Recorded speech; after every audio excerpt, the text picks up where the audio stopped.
You, a lot of us, including me, I think all of us. I mean, I'm not saying just like a few people. I think we all kind of looked at the Phillies offseason this past year and said, it's kind of weird, right? They didn't do much. They stood pat.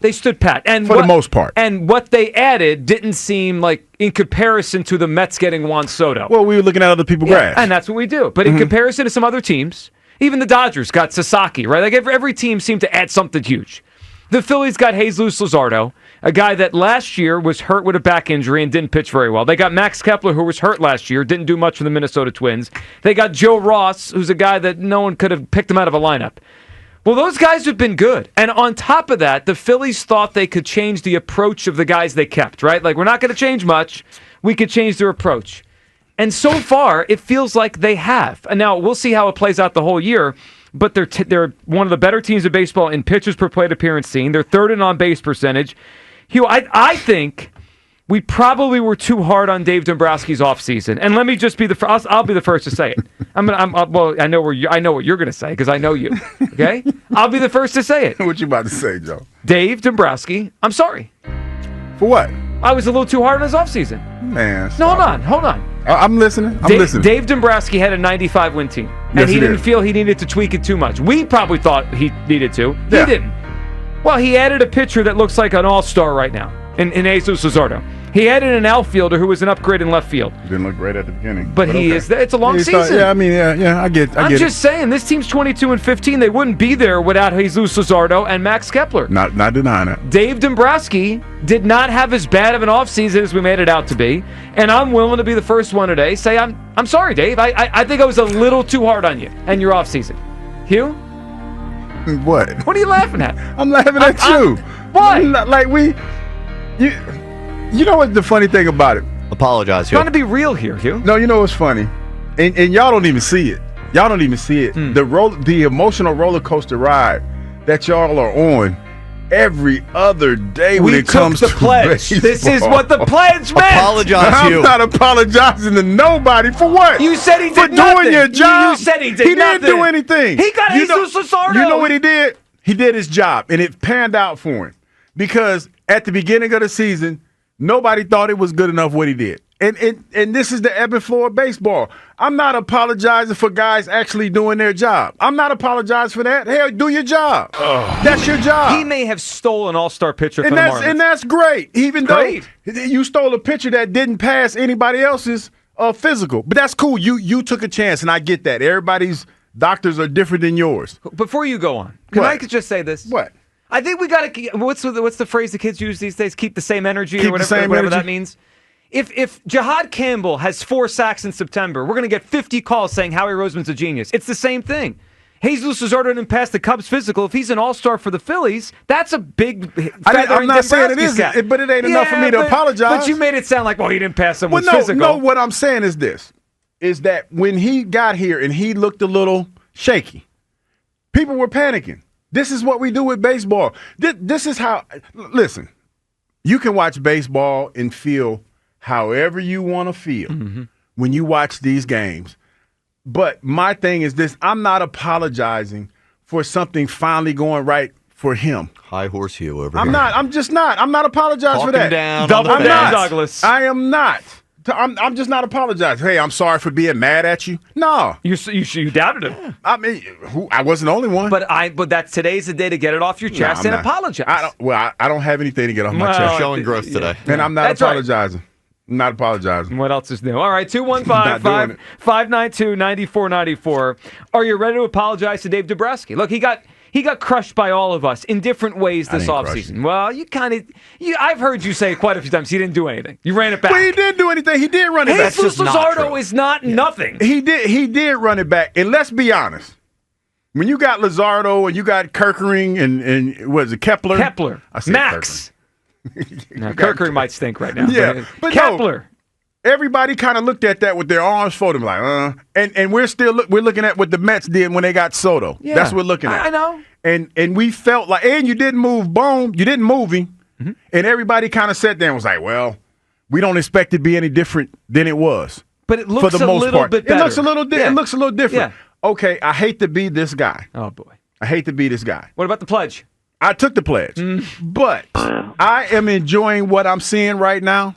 Still a lot of baseball left to be played. Oh, that's all I'm saying. anti-pledge stuff. That's right not there. anti-pledge That's stuff. totally anti-pledge stuff.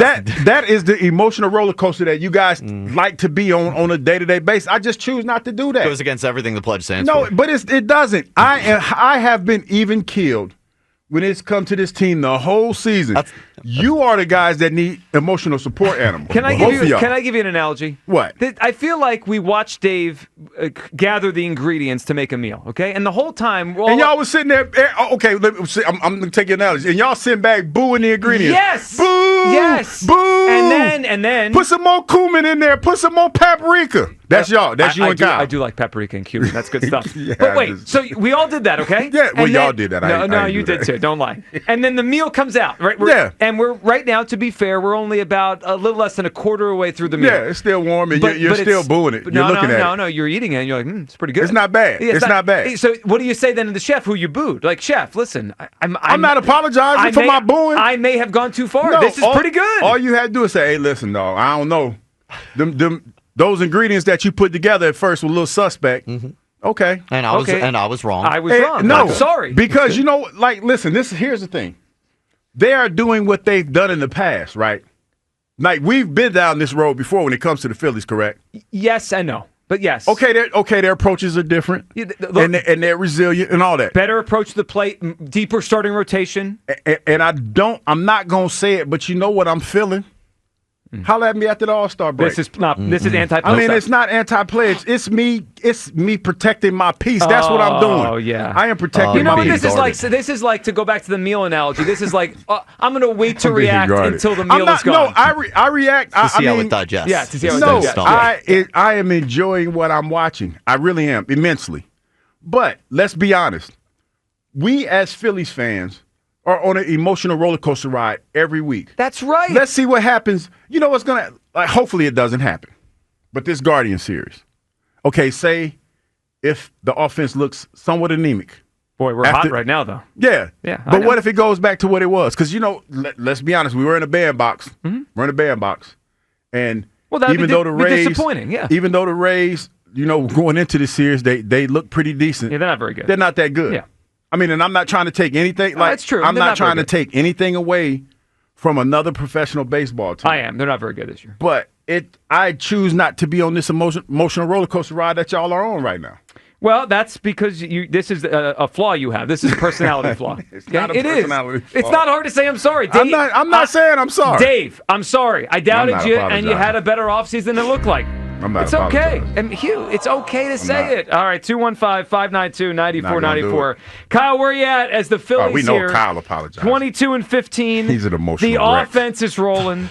They are top 10 in pitches per plate appearance, third in on-base percentage, deep rotation. Yep. What are you feeling? Yeah, I don't like you shaming me about how emotional I get. I brought this up a couple days ago.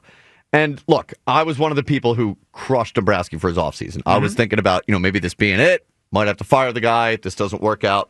He might be cooked. Look, I'm not sitting here telling everybody this was the best offseason ever. Or it was a perfect offseason, or it was like even a great offseason. I think where I'm coming from is we were a little bit too hard on it. We acted like it was horrendous. And I understand people are going to say today, well, the bullpen still stinks. I agree with you. It's not a great bullpen. But they have a trade deadline coming up. They have flexibility to add to this bullpen at the trade deadline. If I gave you the three aspects of the team, the offense, the starting pitching, and the bullpen, and I told you one of these can be an area that you can address the bullpen, you would have the easiest time addressing the bullpen at the trade deadline. That's the easy answer. Over the starting pitching, over the offense. You can't fix the offense at the deadline. You're probably not going to fix your starting rotation at the deadline.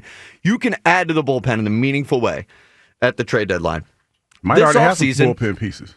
The what? Might already have some bullpen. Well, look, you know what? Maybe. I'm glad you brought that up because everyone said dump Taiwan for just anything, and he kept him. That's another feather in Dombrowski's offseason cap. It might even be a better bullpen than we had thought from the beginning of the season. But I'll say this: going into the offseason, we had two major areas of weakness, and one of them was a fifth starter, Taiwan Walker. They upgraded that in a massive way. Jesus Luzardo is a massive upgrade over Taiwan, no matter how well Taiwan's pitching right now.